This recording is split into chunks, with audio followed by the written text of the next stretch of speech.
А теперь обратимся к помощи людей извне.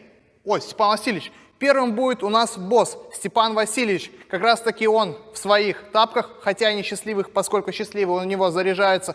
Он сейчас прям с места в карьер будет стараться попробовать эти 3 основания, также скажет свое мнение.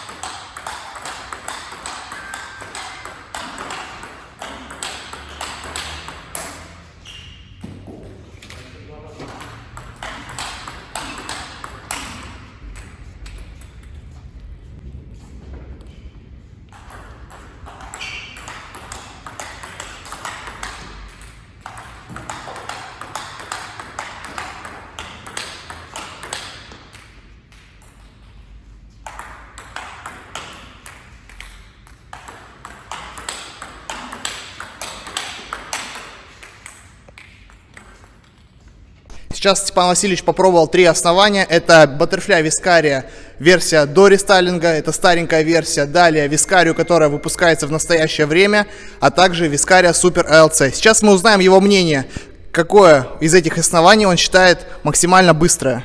Здравствуйте, подписчики Илья Алексеевича. Сейчас попробовали 3 основания, но мне больше всех понравилась Viscaria.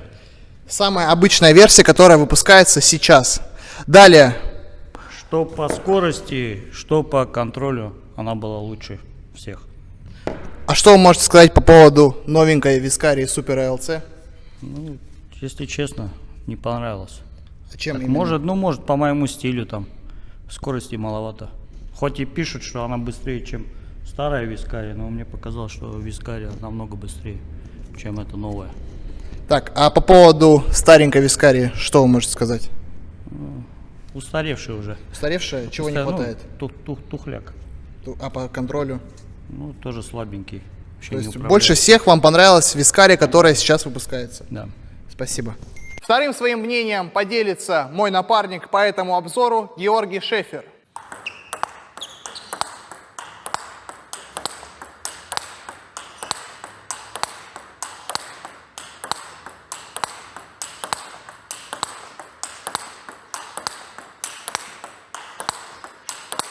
Первая, напоминаю, была старенькая Viscaria. Теперь будет обычная Viscaria.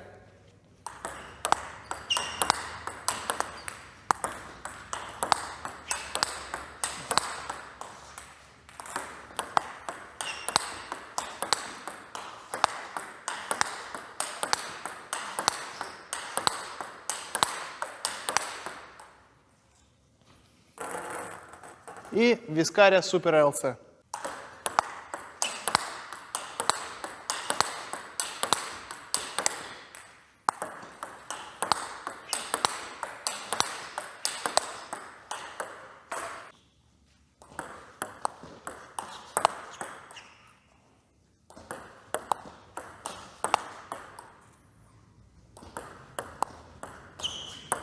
Ой-ой-ой.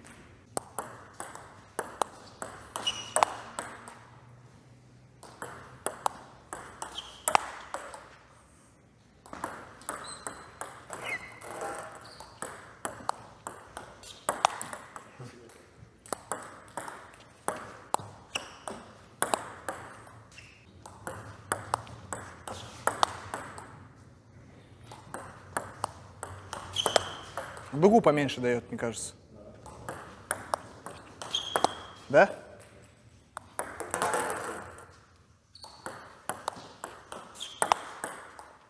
Самую высокую старенькая дала.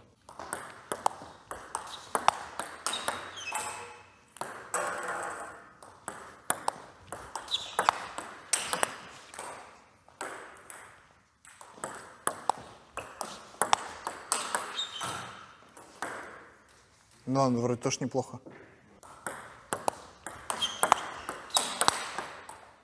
Тап посильнее бы тебя плевала.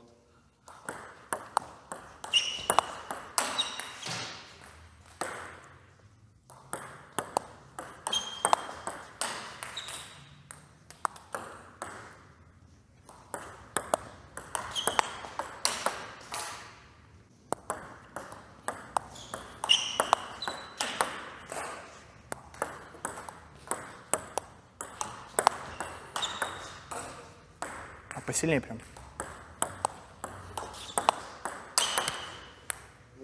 А при усилении держит мяч. Вот. Гош, ты сейчас попробовал 3 эти основания. Скажи, во-первых, по первому элементу, по подставке, какое основание тебе больше всего понравилось? По подставке мне понравилось больше всего Супер АЛЦ. Чем? Ну, по скорости мне понравилось. Быстро вылетал. Не в кадре, ты повращал, подавал подачи 3 этими основаниями. Какая из этих основ, из этих ракеток больше всего создавала вращение? Больше всего при подаче понравилась старая Вискария. Она больше всего вращения давала. Как думаешь, с чем это связано? То, что задержка, наверное, побольше. Так, следующий элемент у нас был усиление при втором ходе. Какая ракетка лучше себя проявила? Супер АЛЦ больше всего понравилось. А старенькая Вискария? Ну, наверное, на втором месте. Чем тебе не понравилась обычная Вискария? У меня все улетало куда-то. То есть это связано, возможно, с верхним слоем, что он недостаточно жесткий и мяч у нас сваливался? Да. Хорошо, если недостаточно жесткий слой у обычной Вискарии, а у старой Вискарии он мягкий, почему тогда он более-менее тебе понравился? То не знаю, как ты так в стол хотя попадал. Возможно, это было связано с задержкой, то есть из-за этого? Да, наверное, из-за этого. Спасибо. А теперь третьим у нас будет обычный любитель настольного тенниса, возможно, 85% таких же, как и вы. И это мнение, скорее всего, будет максимально ближе к зрителям этого ролика.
Сейчас Сергей повращал 3 этими ракетками. Напоминаю, что у нас была старенькая Вискария, которая была до прекращения производства. Далее у нас, которая выпускалась, самая обычная сейчас Вискария. И Вискария Супер АЛЦ. Теперь узнаем его мнение по поводу, какая из этих 3 оснований ему больше всего понравилась. Напоминаю, что накладка используется одна и та же. Это Tenergy 0.5. Серег, какая тебе из этих 3 основ больше всего понравилась? Так, мне больше всего понравилось вот эта Вискария, что было больше контроля и попадал больше в стол. Ну и вот эта Вискария. Старенькой было тяжеловато играть, контроля мало для меня и быстро получилось сильно. А вот из этих 2 оснований, напоминаю, что первая он выделил Вискария самая обычная, вторая Вискария Супер АЛЦ. Какая из этих 2 оснований лучше себя проявила в качестве скорости? Да, плюс-минус одинаково все равно, но вроде по самая новая АЛЦ, которая. Немного побыстрее. А из этих какая тебе показалась больше поконтрольнее? Контрольная обычная Вискария. Обычная Вискария. Спасибо. Теперь подводим итог по поводу этих 3 оснований. Первое основание – старенькая Вискария. Что могу сказать по поводу этого основания? Во-первых, этим основанием было легко прокрутить мяч. Соответственно, вращение создавала эта доска больше. Но ощущение мяча мне этим основанием не понравилось. Первое. И во второе, при усилении тоже основание это не понравилось. Но все, что связано с вращением, эта доска делала больше. Второе у нас была самая обыкновенная Вискария. Напоминаю, что эту доску отметил Степан Васильевич Багиян. Отметил он следующим, что это основание, во-первых, ему показалось по скорости немного быстрее, поконтрольнее, и мяч он чувствовал этим основанием чуть-чуть получше. Скажу за себя, что если сравнить это основание, к примеру, с Viscaria Super ALC, то скорости при усилении прям совсем немного не хватало. Но если делать какие-то накидушки и делать немного все чуть-чуть с дугой, то это основание себя неплохо проявило. Для сравнения старая Viscaria и Viscaria обыкновенная могу сказать следующее, что при усилении обыкновенная Viscaria будет вести себя, во-первых, помощнее, мячик будет лететь поплотнее, но при этом чуть с меньшим вращением. И на завершение у нас была Viscaria Super ALC. Если сравнивать на обычных ударах, на ударах какие-либо там навесные, делать топ-спин первый ход, либо на короткой игре, Viscaria Super ALC и обычная Viscaria играют плюс-минус одинаково. Но если их сравнивать во время усиления, либо при первого ход, когда мы усиливаем, либо со средней, либо дальней зоны делаем топс на топс, либо уже завершаем вторым ходом, то Viscaria Super ALC немного ведет себя помощнее. Соответственно, если вам не хватает мощности в обычной Viscaria, то я могу советовать Viscaria Super ALC. Но если вы играете обычной Viscaria и вас все устраивает, но вам хочется чего-то немного другого, то лучше Viscaria Super ALC не покупать, потому что это плюс-минус одинаково и начинает себя проявлять уже при более сильных ударах. Надеюсь, этот ролик будет для вас полезен. Всем спасибо за просмотр. До встречи!